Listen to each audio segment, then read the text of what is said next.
Welcome to Difference Talks. I'm Barry LeBove. I am here with Marcus McMillan. Today's guest is Randy Lewandowski. He is a baseball lifer. Played college baseball and has now spent 33 years with the Indianapolis Indians. He is the team's president and CEO, and he's behind, along with a few others, the team's long-term success, including record-breaking attendance. 600,000 people, give or take, every year go to these games. They just had a major public rebrand. We're going to cover that on the second half of the show. And he was the Minor League Baseball Executive of the Year in 2024. So welcome to the show, Randy. Thanks for having me. Looking forward to it. Randy is somebody that Marcus and I have gotten to know over the last few years as we've worked with him and we've gotten to observe his team, their culture, etc. Randy, you began in the ticket office, I believe. Weren't you an intern there at the team? I was, yes. So here's what is a differentiator. You started there. What did you learn there that now shapes how you lead today? Lots of people get into sports, sometimes for the wrong reasons, sometimes for the right reasons. I certainly thought I was going to get in because I wanted to be a general manager. And by that, I mean a real general manager, meaning trading players. We just finished the Major League Baseball trade deadline. That's what I thought. You get into it on the minor league side and you learn real quickly that the jobs have nothing to do with that. And my business management degree was put to work because we're running a small business. And for me to get started in the box office, I mean, I learned a lot of things. This was again, you mentioned 33 years ago. The world was much different. I mean, I think, you're big into differentiation. We'll talk about that a lot, but I think it's our customer service that helps sets us apart in a crowded market. But those are my first learnings of how to answer a phone, how to troubleshoot, how to make it work when things don't go as smoothly as you want it to go. And when you're in any business, but especially in the sports world, things aren't going to go exactly as planned all the time. And to be able to adapt and adjust, make decisions under fire, under pressure, you got to be quick on your feet. You've got a customer right in front of you. You got to make a decision about a game. All those things roll into one. The culture of your team and your staff is pretty interesting. A lot of times in differentiation, it's what is your experience? How does it feel when a customer is there? So as an example, I'd like you to share a little bit about how hands-on and how family-oriented you are as a staff, because that's part of your ethos. That's something that's baked in there. We're in a competitive market. And in order to stand out, there's a few things that we focused on. And the biggest one is the customer journey. We always like to make decisions thinking that there's a fan or our fan group is sitting at the table with us. That's always important. But it's also, we want to make sure that from the entire fan journey, from the parking lot through the gates, on the concourse, to your seat, to the concession stand, to the restroom. You notice I haven't mentioned the baseball game yet. All those other things are so important. The baseball is the product for sure, but on the minor league level, it's a little different. Our fans aren't as tied into winning and losing as they might be if they go to a Pacers or Colts game here in Indianapolis or a Fever game or whatever else that might be.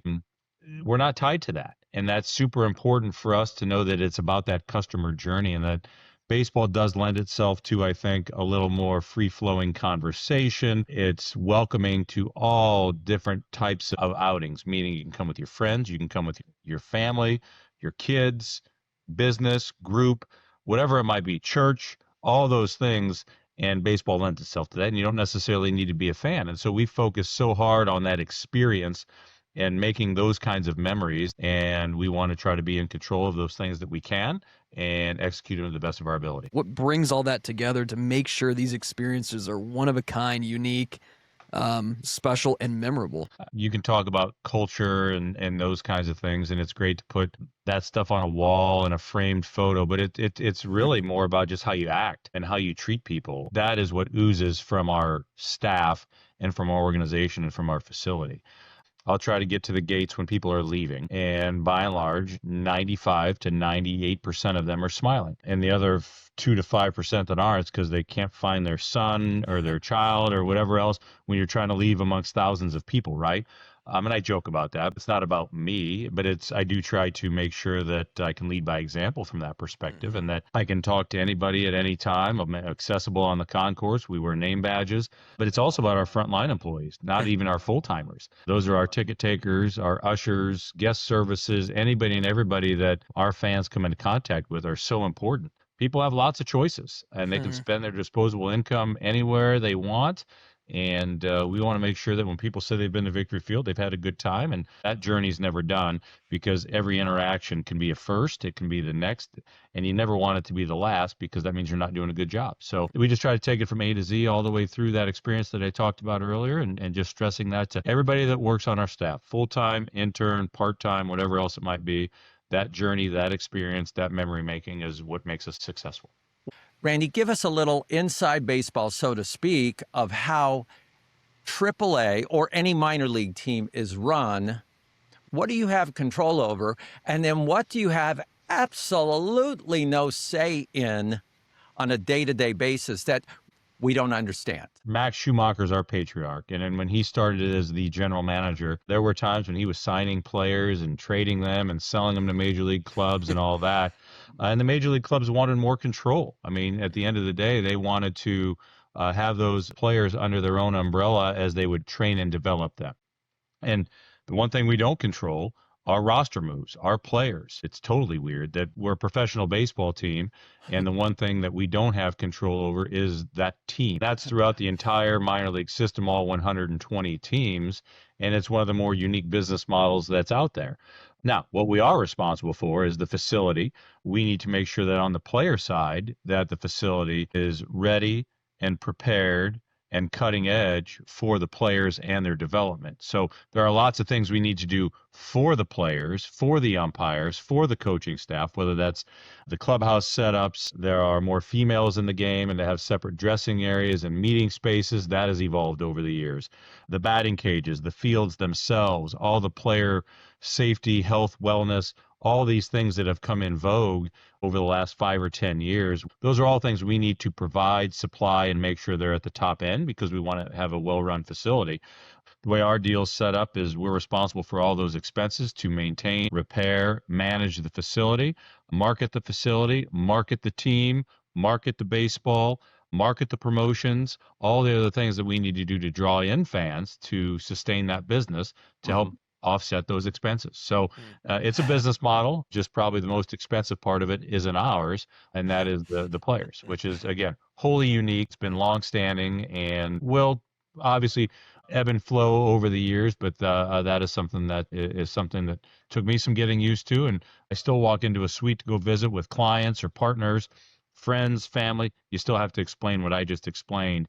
They say, well, hey, how come that second baseman's still playing? I'm like, well, I can go talk to our manager and he'll tell me, but I'm not going to know why, and all those other kinds of things. I still get my taste of baseball. I can go down there and watch batting practice and talk to the coaches and see what's going on and all those other kinds of things, but we're just not making those decisions. So we're still around it. We're immersed in it. We're a part of it, but it is unique. If we go back a little bit to 2020, it was so important for you to keep employees full-time during some very challenging moments in all of our histories, right? But you kept employees working, doing things, even when there was a shutdown and there was changes to the season. Tell us about that and why that was so important. And obviously the impact it had on employees was huge. At the end of the day, we know we ask a lot of our people. I mean, a baseball season is a grind like no others, and that's not to throw shade at anybody that works in sports for a basketball team or a football team or a soccer team or anything else. But there's nothing like a baseball season. 75 home games, another 10 or so public baseball events, weekends, holidays, 6 days in a row. And, the demands are great. And so it's always been that way. But we've always thought, hey, you've got to take care of your folks. And you're never going to be the best paid when you're working in sports. I think most people know that when you're going into it. But what are those other ancillary things? There's lots of benefits. We have lots of connections in town to go do other things. But whether it's your health insurance, your 401ks, we've always felt strongly about that for our employees. And that led into 2020. That whole thing that I learned throughout the first then 25 years of my career or whatever that was, is you take care of your employees. And when you get into a position when your back's against the wall, do you let them go or do you hang on to them? We all had to take some cuts and we all had to sacrifice, but we kept those that wanted to stick around. And yeah, when you don't have a season, yeah, your revenues go from X to about zero, and zero is hard to manage. But what was probably the most fun is when we did band together and we were allowed to start having some events through 2020. And we started doing what I would call our own version of stadium golf. And we did that all on our scratch. We could have hired a company, but we did all that ourselves. And it gave everybody something to do. We hosted a bunch of youth sports baseball games. We did some food pantry drive-throughs, ice cream socials, all these things that were socially distanced and all that crazy stuff when you look back on it. But that's what we had to do. And we banded together. We pitched in, and then we also were trying to be forward thinking about it. We knew at some point things were going to get back to whatever the new normal was going to be. And we wanted to be able to come roaring out of the gates. 2020 was hard. 2021 might have been even more challenging because the rules kept changing and they changed fast. And our season even got delayed. We didn't start until May. We normally start around April 1. They added games at the end of the year that were unbeknownst to us when things became better. But we had experienced staff. We didn't have to retrain. We didn't have to reteach. I hope that helped buy some loyalty, that you stuck with your folks through thick and thin when we didn't have any revenue. And there were lots of programs that helped us to do that. But it was more about a commitment that we had from our board of directors, and Bruce Schumacher, who was our chairman and CEO at the time, and I was our president and GM. That was something we made a commitment to, is that we wanted to keep as many people as we could and that were willing to stay. And we're fortunate enough to do it. And I think we've been better for it since then as we've come out of that tough time and have been back where we think we need to be, the top of our industry in the top 1, 2, or 3 in attendance and revenues and how we operate. Well, you, Bruce, and the leadership there show great compassion to each other. It's like a sports team. You're all together. You work well every day, and you showed that, which is a uniqueness in your organization that has paid off, which is why you have such great loyalty with your employees, which is outstanding.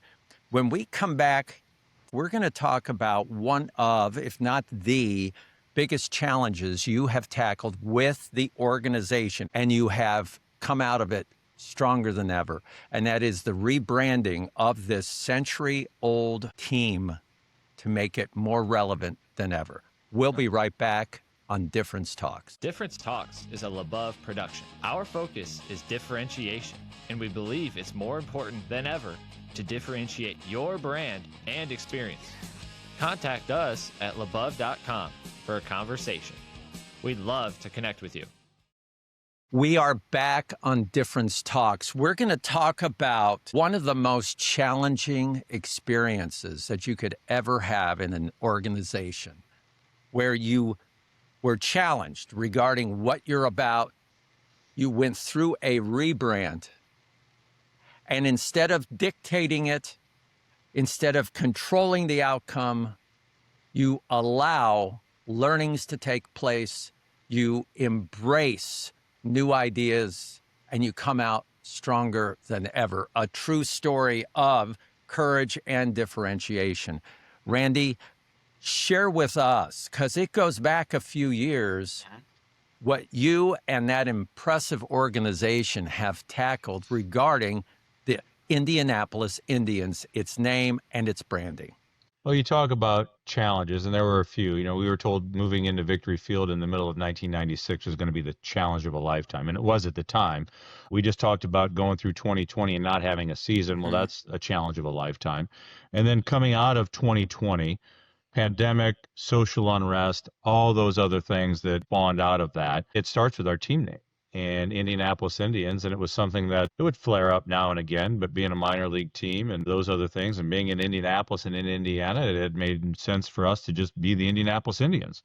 And as that came into question, that was really the first step. That was elevated, and our board of directors formed a committee that really started to listen and learn about how and why, and should we be still remain the Indianapolis Indians.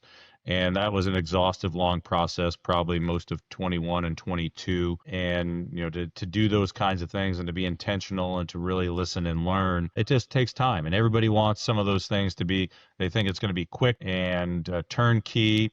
But if you're really going to hear what people think, it's going to take time and to get meetings set up. And we didn't set it up to hear just what we wanted to hear. It was really eye-opening to realize you're not going to make everybody happy. But whatever you do, whether we change the name or we didn't change the name. As we went through that whole process, it became clear with a lot of our key stakeholders, our key audiences, our fan base, and then after some conversations with the Miami Nation of Indians of Indiana, that remaining the Indianapolis Indians was the path that we were going to continue to go down.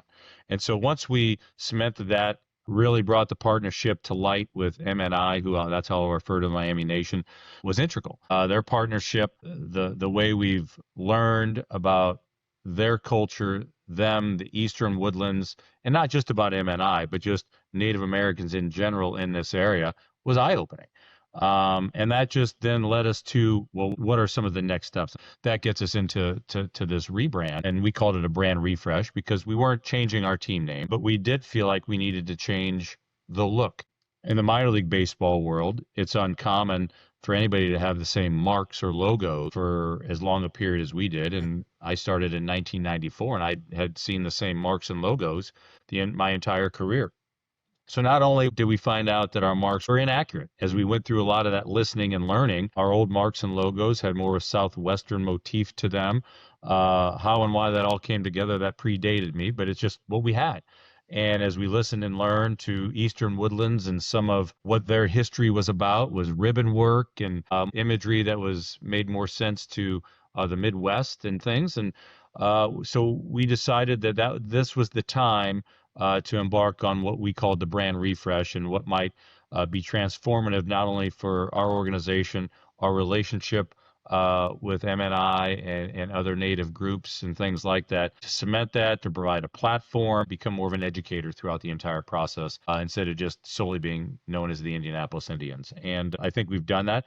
That's going to be a continual process. There's no, there was a start for sure, but there's not a finish line. But it's been something that has been one of those challenges of a lifetime because there's been lots of twists, turns, hoops, hurdles for us to go through, along with groups like yours, Barry. That's how we came to get to know you and your great assistance with Marcus and the rest of your team. And as we navigated that, and it's still going to take navigation on down the road, but it's been a really great process. And our relationship with Chief Buchanan and the Tribal Council with MNI and everybody else has been very rewarding and has put us on a very good path. And we think the brand refresh that we launched last fall has been super successful. When we originally met with you and you were looking at a number of different firms, we were concerned and we felt very, very possibly that we would not be chosen because we had a bolder approach, which was let's first seek to understand what's going on out there, then to be understood. And that included gathering your employees together. We did what we call a jam session, and we listed their ideas. We've got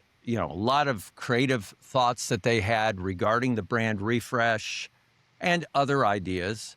But, there were internal feelings at the team where some people said, I don't like our logo. And as you said, it was inaccurate because it was not a depiction of an Eastern Woodlands tribe. It was, inaccurate. You received that well. You understood it. I'm sure you didn't embrace it and say, hey, I agree with you, but it was critical. And you also embraced the idea of going to the community, as we did, including the Native Americans, and asking them about it, getting their feedback. And I thought, you mentioned this, it is so fascinating that one of the breakthroughs, and I think we all felt that, Alan and Marcus and you and the team, was that you cannot please everybody because there truly was not one consensus. There were so many differing opinions that had you said, okay, we're no longer going to be called the Indians, you would have dramatically disappointed a huge amount of the people involved, including the Miami Nation of Indiana. They would have been furious. Yeah. So here, what is so fascinating is that no matter where you turn, if you make that knee-jerk decision, somebody's unhappy. I found it freeing to realize the Native Americans we spoke to, dozens and dozens, they did not agree. with each other on it. Some said, I don't like Indian as a name. Some said, I love Indian as a name. Some said, I don't like Indian as a name, Native American, First People. And I go, what do you call yourself? They go, well, I call myself a Delaware. Oh, okay, you're a Delaware. But it was freeing in that we're not going to please everybody. So let's do something that can allow Victory Field to be a launching pad for people understanding Native American heritage. Yeah. And I think that was it. And for us, yes, that realization of we know we aren't going to please everybody, but then to also have a genuine relationship and partnership. And I go back to what our organization's about, is that we want to have a genuine connection with our fans, with our employees, with our partners, our corporate partners, whoever else it might be. And that's what emanated out of all those conversations with Miami Nation. And I think it's fair to say that and I are considered partners, but also friends, as we've come to learn and know one another and rely on one another and ask for guidance, and then to be able to use Victory Field as that platform.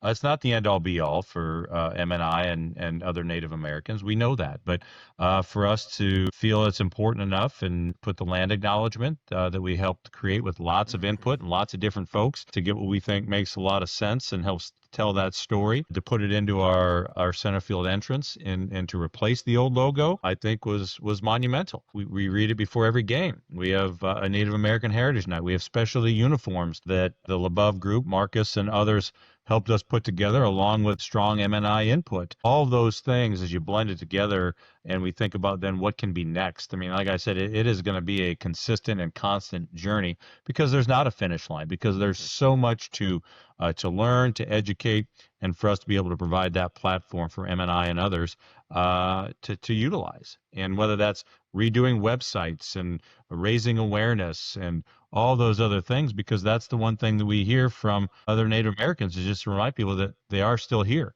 and that they do live amongst us, and for us to be able to provide our platform for folks to use to show their voice. That's a big part of why we're here. I think the vulnerability, you guys were so open to that collaboration, and for us to say, let's talk about this, let's figure out a way.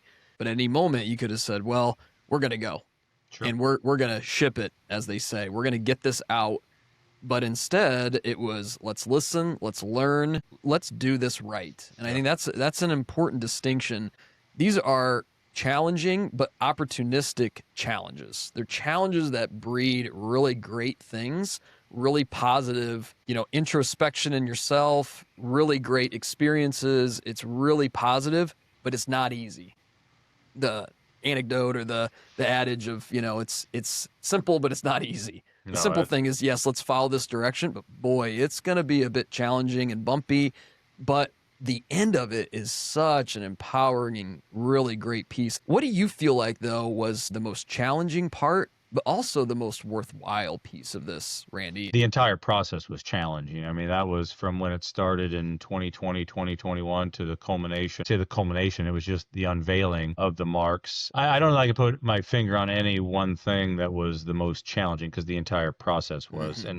And I think Adam Pintar at the time was our creative director, who now has been elevated to brand and marketing and everything else, and he did a phenomenal job. And yes, he did. Most of the marks were done in-house with Adam and our in-house creative team with Ryan and Levi and Jake and everybody that was involved. Alex, who's not with us any longer, all played a huge role into that. But for them to be open, Marcus, you're creative, right? To get all that feedback. Yeah. And, I think the biggest example is we had a lot of yellow in some of the original marks. We still have a little. But a lot of people, our staff, some other key audiences, other people we talk to, red's been a big part of who the Indianapolis Indians have been for a long, long time. And so to make that change, and how much ribbon work, how much is too much, how much is not enough, all those things. And then even as we got into the Native American Heritage Collection itself, right, you could lean in a little heavier, like the font is super cool that you guys came up with. And so there are challenges all the way through. And to me, it's navigating relationships and partnerships and knowing that, again, not everybody's going to agree with you. And once we were convicted on where we were going to go and what we wanted to do was to continue to listen, even to the naysayers, because you want to be respectful of that. And we continue to be respectful of that. But we do have a path forward. We're on that path.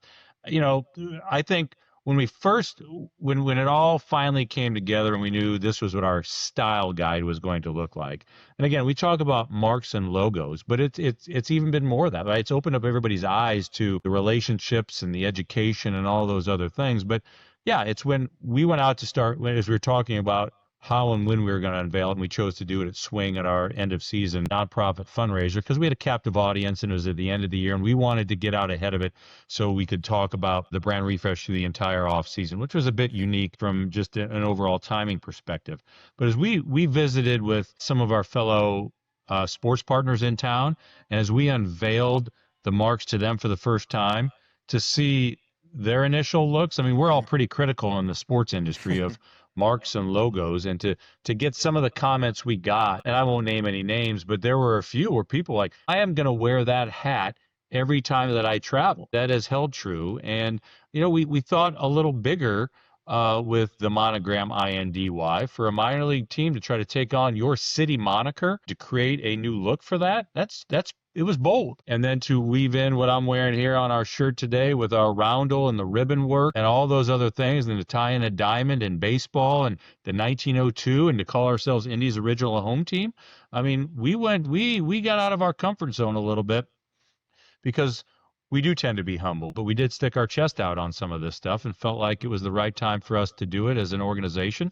And hopefully it's transformative and it's going to help launch us forward for whatever the next 30 years look like. We just celebrate our 30th anniversary of Victory Field, and we talk about the Victory Field era, even though we've got another 94 years elsewhere. It's what's going to be, what's new, what's next. And we believe the marks, the logos, the relationships are in place to carry us forward for that next generation.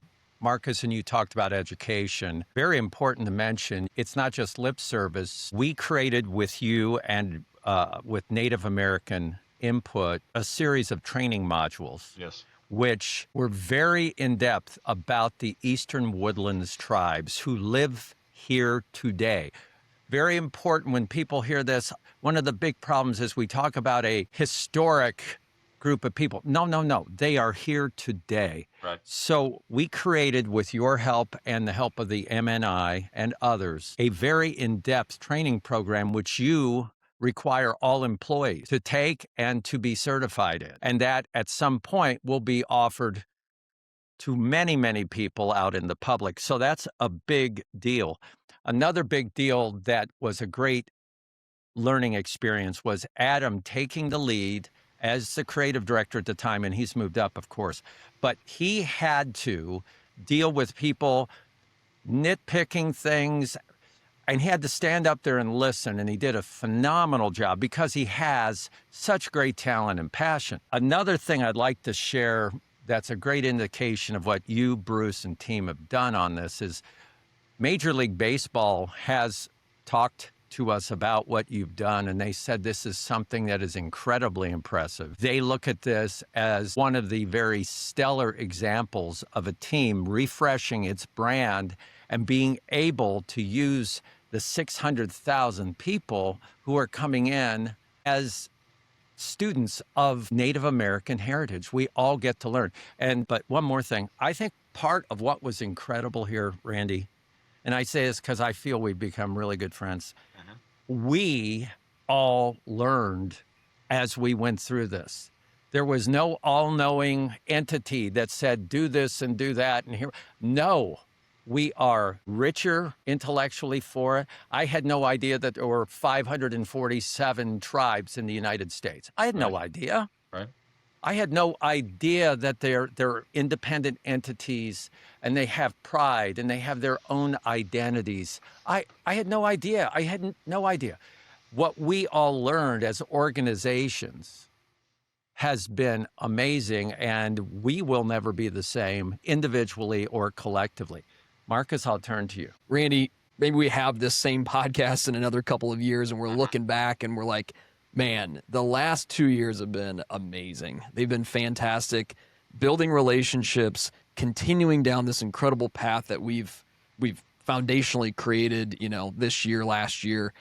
What are those things that you see that have taken place, and what have happened? What are those things that are necessary to the relationship with the M&I, to the incredible experiences at Victory Field. What needs to take place in your mind to make sure that the next 2, hey, who knows, 5 years, 10 years are fantastic for everybody that's visiting and those that are connected to the organization?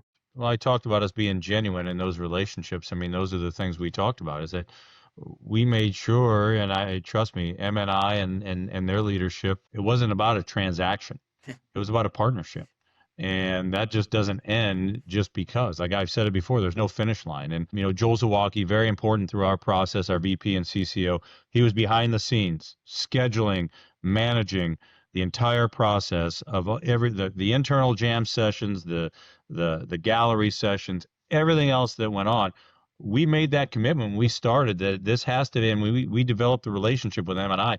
It's a partnership, and partnerships don't just cease because you hit a timeline or the end of the road. But as we move forward, Max Freeman's been huge on our staff on a lot of the day-to-day and more annual planning as we do our different rollouts and the education modules and everything else that we're doing as the director of marketing. Those are important. They fit into the fabric of what we do as we build out each of our seasons as we plan. We made that commitment that we were going to be partners. And to me, that means we continue to build on the programming, the relationships, the education, all those things that we've started and have put together with your help, with so many other people's help on our staff, other agencies, everything else. It is a continual process. And that is our commitment, is that it's continual. And what that is each and every year, we don't know, but we will certainly look to take advantage of whatever opportunities are out there to continue to grow what our Native American Heritage Nights, our uniforms, the entire package and process looks like, to continue to provide that platform that we so want to provide. And those are the things that are our biggest takeaways, is that we have that platform. Barry, you've said multiple times, to those 600,000, to the people that visit our website, to when we can post those education modules, all those things for people that want to take advantage of them, that it's going to be available for them. And that's what we want to be, is to be that resource. And we're going to continue to grow and build on that. Before we close, I think there are some really important people, and we've touched on them a little bit. And of course, you and Bruce and Adam and Max.